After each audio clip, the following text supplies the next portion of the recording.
Well, I want to thank everybody for coming out. My name's Rob Armstrong, and I have a confession.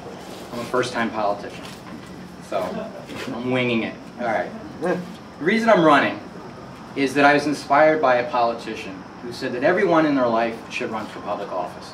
Because you find out, you go on the other side of the curtain, and you find out really how things are done, how people make decisions in a free society. And it's been an interesting process for me. The other reason I'm running is because I have two children in the schools.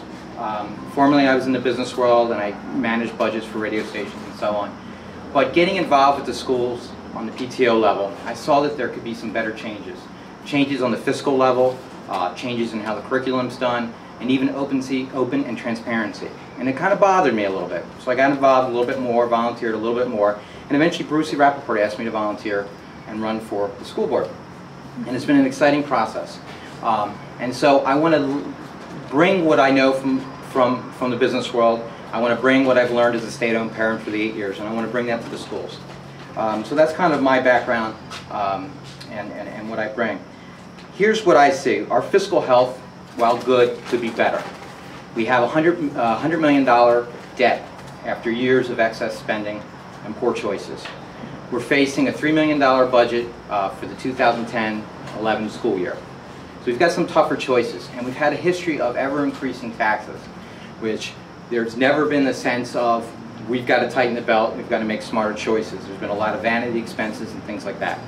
And I think we need to put aside the status quo. We can't afford that. On the federal level, state level, nationally, statewide, we're all suffering because the economy is slowing down.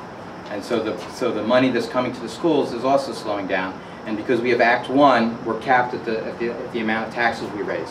So now we've reached that point where we can no longer kick the can down the road. We've got to make those choices. And I don't think the current board's going to be able to do that. I don't think the other side's going to be able to do that. I don't think they're willing to take the hard work on, which is to go through the budget line by line and find those expenses which directly impact students and make those critical choices so their education can be well, and set aside the vanity expenses, like expensive turf fields and whatnot. You know, all that stuff isn't really helping the kids really focus on what's important, which is the education. So we have a plan.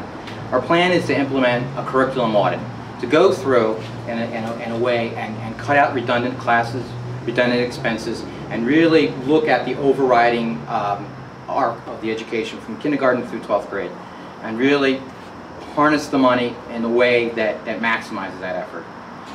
I've mentioned it before, go through the budget line by line. You know, in business, there's called zero-based budgeting, where you say, we have no budget, and you go through every inch, whether it's magazine subscriptions, everything counts.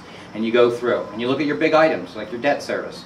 You know, our debt service is $8 or $9 million. That's a lot of money out of a $75 million budget. And I've asked the question at meetings, why haven't we refinanced it? The whole world's refinancing. Every bank, everybody's able to refinance, and yet we haven't been able to refinance.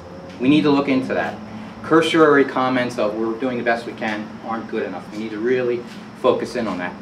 The other expense is our salary for teachers. We need to come up with a system in which good teachers are rewarded, teachers are given the benefits they all deserve, and we certainly want to attract and retain the best teachers. But there's a balancing act. Are we able to sustain the level of expenditures that we have for teachers, and are we also able to attract and retain them? And we're certainly teacher friendly, but at the same point, can we afford the current structure that we have? The other thing is developing best practices. All businesses have best practices. One idea is to work with other school districts and do pooling of resources in terms of buying things, like buying fuel or buses, or even legal expenses. We have exorbitant legal expenses. You know, why couldn't we in Lower Merion hire in-house counsel, and that person would work for significantly less than what's been spent between the two and solve the issues? I mean, things like that, we have to kind of think, you know, rethink, because government needs to start thinking a little more efficiently like the private sector and figure out what's their output. The output's good education, and how can we do that effectively? As I mentioned before, we seek to attract and retain the best students and promote a well-rounded education. By thinking smarter, we can do more with less.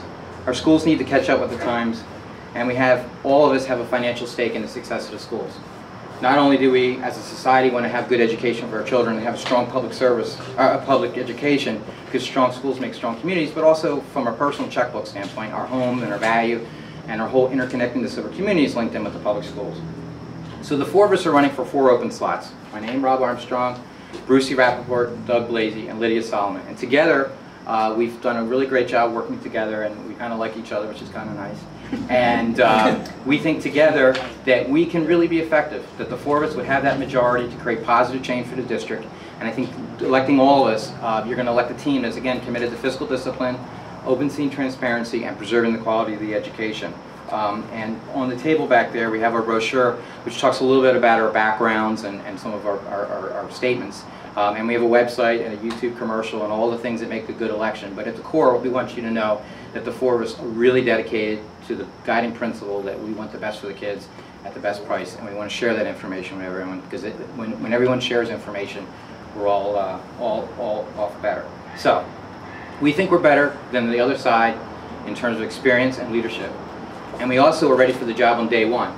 As Lydia mentioned, the four of us have all had experience in the issues, and so on day one we're ready for the job, and I don't think the other side can say that. So I hope you take the time to come out and tell your friends to vote first on November 3rd, because I do think we can make positive change for the school district, and I appreciate your time. Thank you.